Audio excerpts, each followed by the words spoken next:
Nung nalaman po namin na dumating si President Bongbong Marcos sa Kasan, sabi ko po doon sa room talaga namin, Lord, ihulog mo na po ang miracle ngayong nandito po yung presidente namin sa Russia. Ginaumagahan talaga po, talagang nandyan na yung balita na sabi, pack all your things and you go home. Sabi ko ng mga security doon sa detention. Ba't ako wala pa So, Ano to pangalan? grabe po ang saya namin. Overjoyed po kami lahat. Nagsisigawan, naghihiyakan. Sa tuwa po na natugunan na po yung matagal po panalangin ng lahat na makauwi na po kami.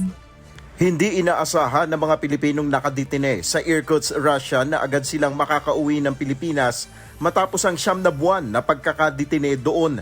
Ito ay matapos ang naganap na pag-uusap ni Pangulong Ferdinand Marcos Jr. at Russian President Vladimir Putin sa Kazan, Russia noong June 19, kung saan personal na sinabi ni Pangulong Marcos sa Russian President ang kaso ng mga naturang Pilipino.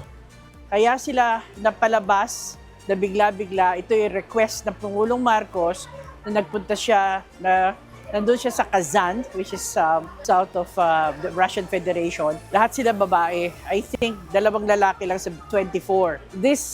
What happened now, yung pagpapalabas sa 24 na mga kababayan natin, this is I think the first time na the next day, nung ni-request ng Pangulo, the next day lumabas, pinalabas sila. I think this is also testimonial of the kind of relations that we have started and probably evolving and developing.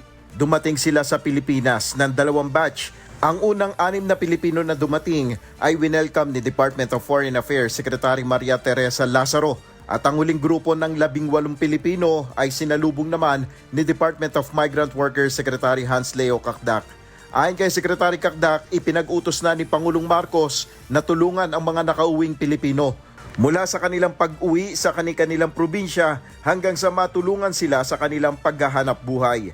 Pinag-utos din ng Pangulo na bigyan ng pantawid na tulong pinansyal. So, merong binigay sa kanila. But ang isang direktiba rin ng Pangulo ay tulungan sila sa pangkalahatan. So, merong employment or livelihood assistance na pwedeng ibigay sa kanila. Ilalaan yan for the next few days. At yung TESDA training, kung pinakailangan magsanay sila sa TESDA. Ang mga naturang Pilipino ay illegal umanong nakapasok sa Russia sa pamamagitan ng sinasabing illegal recruiter. Matapos ang pagbusisi sa kaso, kinumpirma ng Russian authorities na walang anumang kaso na isinampa laban sa mga Pilipino at agad na inayos ang kanilang deportation.